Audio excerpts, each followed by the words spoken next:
60-70 வயசானாலும் நீங்கள் கன்னிராசி தான். ஆனால் நீங்கள் கன்னிராசி தாங்கிறது உங்களுக்கு எனக்கு மட்டும்தான் தெரியும். ஆனால் அந்த ஊரெல்லாம் பாருங்கள் சார், கன்னிராசி இவருக்கு ஒரே நிறைய கேர்ள் ஃப்ரெண்டாக இருப்பாங்கலாம் சொல்லுவாங்க. ஒரு ஃப்ரெண்டும் கிடையாது, பேர் தான் பெத்த பேர். கடைசி வரைக்கும் சன்னியாசியாக தான் சார் வாழ்ந்துட்டுருக்கேன்.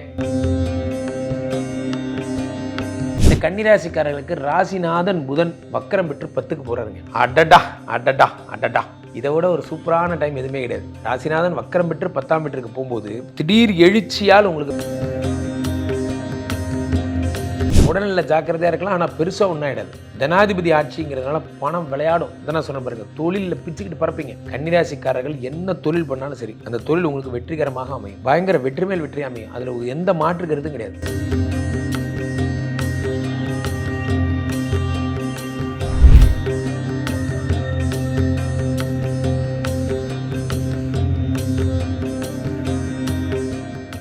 உலகெங்கிலும் இருக்கும் ரியல் ஒன் ஆன்மீகம் நேயர்கள் அனைவருக்கும் வணக்கம். நான் உங்கள் ராம்ஜி. இப்பொழுது நாம் பார்க்கவிருப்பது என்னவென்றால் ஜூலை மாத பலன்கள்.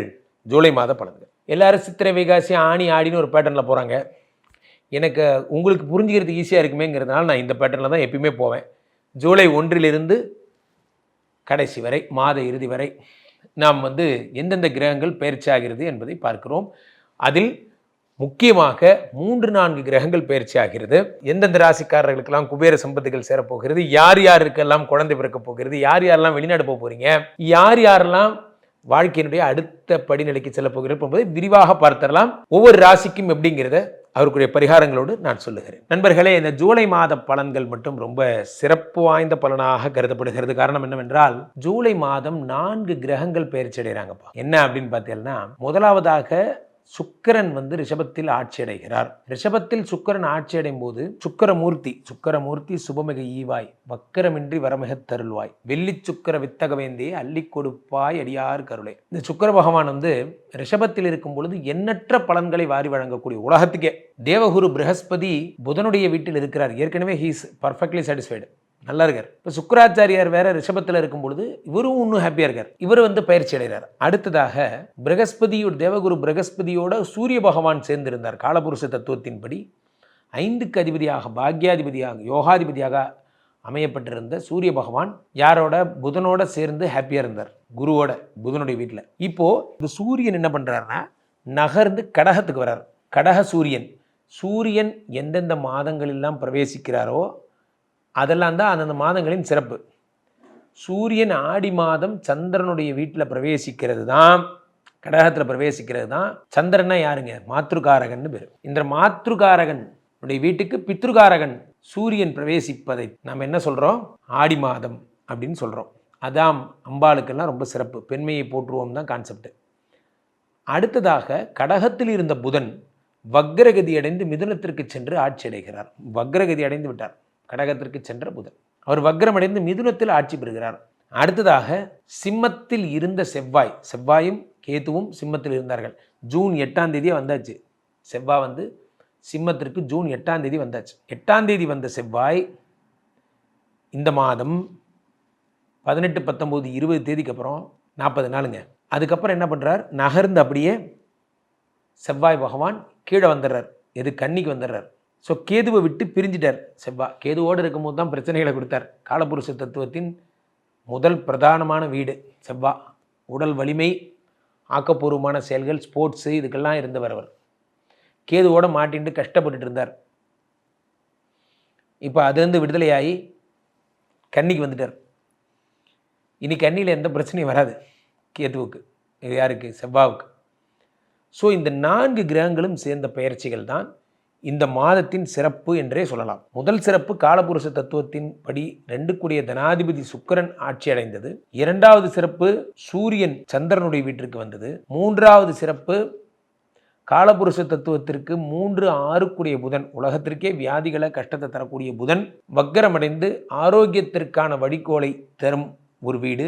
புதன் மிதுனத்தில் இருக்கிற நாள். சிம்மத்தில் கேதுவோட கஷ்டப்பட்ட செவ்வாய் கன்னியில் வந்தது. இதெல்லாம் சிறப்பு. இப்போ இந்த நேரத்திலேயே சனி பகவானை நம்ம பார்க்கணும். சனி எங்கே இருக்காரு? அதே மீனத்தில் தான் இருக்காரு. மீனத்தில் இருக்கக்கூடிய சனி 3ஆம் பார்வையா மீனம், மேஷம், ரிஷபத்தில் இருக்கக்கூடிய சுக்கிரனை பார்க்கிறார். காதல் திருமணங்கள்லாம் கைகூடுற மாதமாக இந்த மாதம் அமையும். மீனத்தில் இருக்கக்கூடிய சனி பகவான் 7ஆம் பார்வையா புதனை பார்த்தார், செவ்வாயை பார்த்துறார். ரொம்ப பலசாலியாக உடல் வலிமையெல்லாம் உண்டாக்குவார்.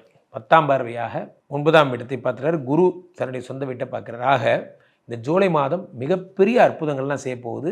பொறுத்திருந்து பாருங்க. கன்னிராசிக்காரர்களுக்கெல்லாம் இந்த ஜூலை மாத பலன்கள் எப்படி இருக்க போகிறது? சார், பெரும்பாலும் இந்த கன்னி ராசினாலே எனக்கு ஒரு விஷயம் என்னன்னா, உலகத்தில் எத்தனையோ ராசி நம்ம பார்த்துருக்கோம். இப்போ விருச்சிக ராசினா தேளு, கடக ராசினா நண்டு, இந்த மாதிரி எல்லாருக்கும் ஒரு ராசி. அதில் கன்னிராசிக்காரர்கள்னா கன்னிராசி, உங்கள் பேரே ஒரு பிராண்டு.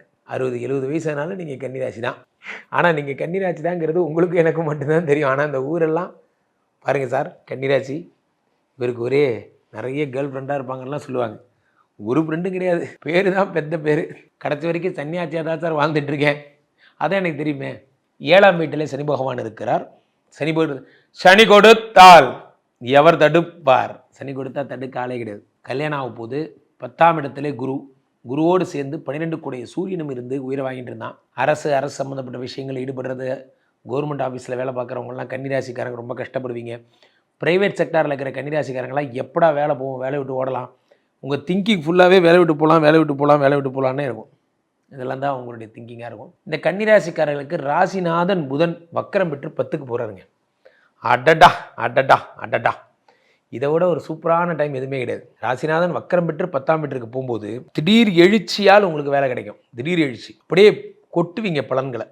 எப்படி இப்படி வந்தது, அப்படியே இவ்வளோ நல்லது எப்படி வந்தது, எல்லாத்தையும் நீங்கள் பண்ணுவீங்க. 10க்குடைய புதன், 10ஆம் வீட்டில் இருக்கக்கூடிய குரு எப்படா வேலை விட்டு துரத்தலான்னே இருந்தான். அதெல்லாம் சரியாகி இந்த 10ஆம் இடத்துல ராசி வக்கரம் பெற்ற புதன் வரும் பொழுது பிஸ்னஸ் மைண்டு, பிஸ்னஸில் டெவலப் ஆகுறீங்க. 9ஆம் வீட்டில் இருக்கக்கூடிய யார் புதன் 10ஆம் வீட்டுக்கு வக்கரமாகி விட்டார். இப்போ 9ஆம் வீட்டுக்கு வந்த சூரியன் புதுதாக வந்திருக்கார் 9ஆம் வீட்டுக்கு. ஆடி மாதம் தான் சொன்னேன், கடக மாதத்துக்கு சூரியன் வந்திருக்கார். 12 கூடையவர் 9ஆம் வீட்டுக்கு வரும்போதுன்னா அப்பாவோட உடல்நிலையில் ரொம்ப ஜாக்கிரதையாக இருக்கணும். அப்பா இந்த பக்கம் என்னடானா 2-9 கூடிய சுக்கிரன் ஆட்சி பெற்று அமர்ந்திருக்கிறார். உடல்நிலை ஜாக்கிரதையாக இருக்கலாம், ஆனால் பெருசாக ஒன்றும் ஆகிடாது. ஜனாதிபதி ஆட்சிங்கிறதுனால பணம் விளையாடும். இதான் சொன்ன பாருங்க, தொழிலில் பிச்சுக்கிட்டு பறப்பீங்க. கன்னிராசிக்காரர்கள் என்ன தொழில் பண்ணாலும் சரி, அந்த தொழில் உங்களுக்கு வெற்றிகரமாக அமையும். பயங்கர வெற்றி மேல் வெற்றி அமையும். அதில் எந்த மாற்று கருத்தும் கிடையாது. ஏன்னா கன்னிராசிக்காரர்களுக்கு ராசியில் இருக்கக்கூடிய 12ஆம் ராசியிலேயே இருக்கக்கூடிய யார் வர செவ்வா, இந்த செவ்வா 3-8 கூடையவன் ராசியில் அமர்கிறான். அது பிரச்சனை. 3-8 கூடையவன் ராசியில் இருக்கும்போது விபத்து, சர்ஜரி போன்றவையெல்லாம் ஏற்படும்னு சொல்லுவாங்க. ஆனால் அதை சனி பார்த்துடுறார். சனி பார்த்து என்ன பண்ணுறாரு, சனிக்கு ஆகாது. செவ்வாயை பார்த்துட்டாருன்னா பலன்களை மாற்றி தருவார். எப்படி மாற்றி நாட்டாமல் தீர்ப்பை மாற்றி சொல்லுங்கிற மாதிரி தான். 3-8 கூடையவர் செவ்வாய். அந்த செவ்வாயை சனி பார்க்கும்போது சனி சம்பந்தப்பட்ட தோஷங்கள் எல்லாம் விலகுகிறது. செவ்வாய் சம்பந்தப்பட்ட தோஷங்கள் எல்லாம் விலகுகிறது. மிக பிரமாதமான பலன்கள் எல்லாம் ஏற்படுகிறது. இந்த செவ்வாய் தரும் யோக பலன்னா என்ன, லேண்டு சம்மந்தப்பட்டது, ரியல் எஸ்டேட்டு போன்றவைகள் நல்லகள்லாம் நடக்க போகுது. அதனால் செவ்வாய் உங்களுக்கு நிறைய சிறப்புகளை தரார். அதே நேரத்தில் ராசிநாதன் 10ஆம் வீட்டு இருக்கும்போது இந்த social media promotion, YouTube, Insta handle பண்ணுறவங்களுக்கெல்லாம் மிக அற்புதமான காலம். ஒலி துறையில், அதாவது மின்னணு இது டிஜிட்டல் இன்னோவேஷன் டீமில் இருக்கிறவங்களுக்கெல்லாம் ரொம்ப அற்புதமான ஒரு நேரமாக இந்த நேரம் என்பது அமையும். ஸோ கன்னிராசிக்காரர்களுக்கு மாபெரும் சிறப்பு.